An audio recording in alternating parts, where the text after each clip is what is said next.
Assalamualaikum warahmatullahi wabarakatuh.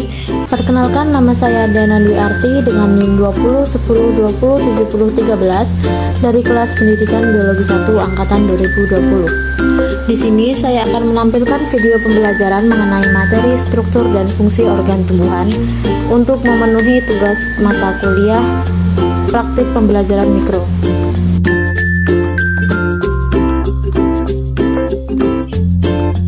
Kita bahas yaitu organ tumbuhan. Tumbuhan tersusun dari sel-sel yang membentuk jaringan. Jaringan-jaringan dengan fungsi yang berkesinambungan kemudian membentuk suatu organ. Organ-organ tumbuhan adalah akar, daun, batang, bunga, buah, dan biji. Pertama yaitu akar. Akar adalah organ tumbuhan yang melekatkan tumbuhan pada tanah. Akar menahan tumbuhan berdiri dengan tegak. Akar juga berfungsi untuk menyerap air dan juga mineral-mineral yang dibutuhkan tumbuhan dari dalam tanah. Akar tersusun dari jaringan meristem, sehingga akar akan terus bertambah panjang dan memperluas daerah pencarian airnya. Akar akan selalu memanjang dan semakin kuat karena semakin besar suatu tumbuhan, maka semakin besar pula pasokan air yang dibutuhkannya.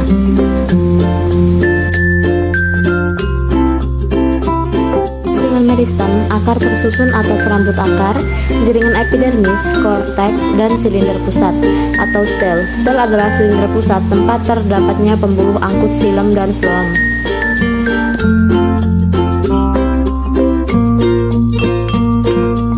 Batang. Batang adalah salah satu organ tumbuhan yang terdapat di atas tanah dan sebagai tempat tumbuhnya daun, buah, dan bunga. Fungsi batang tanaman adalah untuk mentransformasikan zat-zat makanan, menyokong beban tumbuhan, mengangkut air dan mineral dari akar dan daun, serta mengedarkan seluruh zat makanan hasil fotosintesis.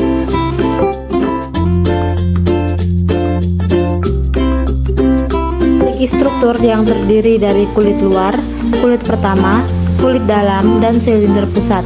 Kulit batang pada bagian terluar mempunyai dinding sel yang menebal dan berubah menjadi duri, lentisel, serta rambut halus. Kemudian ada juga kulit pertama yang ada di sebelah dalam epidermis yang tersusun dari jaringan parenkim dan jaringan penunjang. Daun. Daun merupakan salah satu organ tanaman yang memegang peranan penting dalam kehidupan tumbuhan.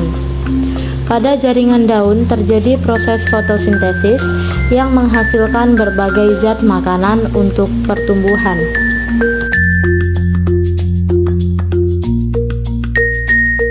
Fungsi daun diantaranya sebagai tempat memasak zat makanan yang diserap oleh akar, alat pernapasan tumbuhan, tempat terjadinya penguapan air, tempat penyimpanan cadangan makanan, dan alat berkembang biak.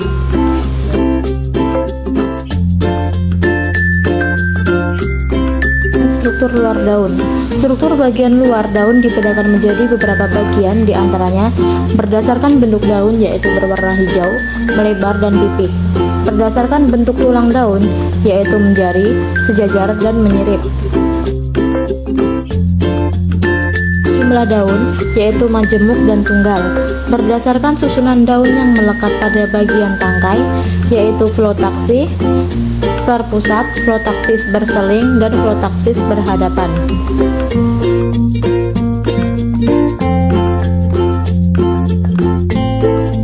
Struktur dalam daun. Epidermis yang ada di bagian permukaan atas dan bawah daun. Epidermis memiliki lapisan lilin yang disebut kutikula. Lapisan ini merupakan tempat bernaungnya stomata yang berfungsi sebagai tempat pertukaran gas.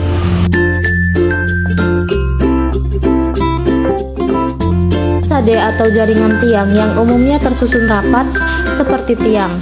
Pada palisade terdapat kloroplas yang mengandung klorofil untuk proses fotosintesis.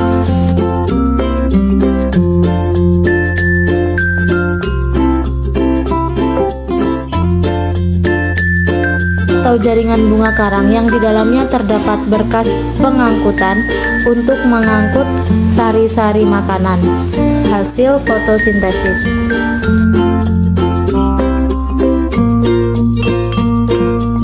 Ini yaitu bunga.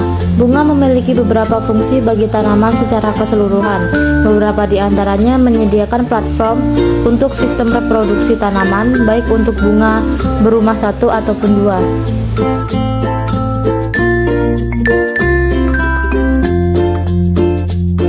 Serbuk sari dan ovula diproduksi melalui proses meiosis.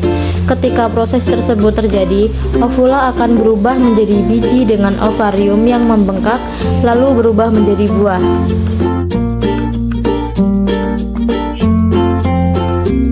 Yaitu buah dan biji.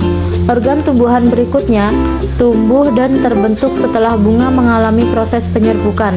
Pada dasarnya, daging buah yang dihasilkan oleh tanaman berfungsi untuk melindungi biji. Ada juga biji yang tidak dibungkus oleh daging buah seperti padi ataupun kacang tanah. Bahkan ada pula buah berbiji tunggal seperti rambutan dan juga mangga. Sementara buah berbiji majemuk seperti sirsak dan pepaya.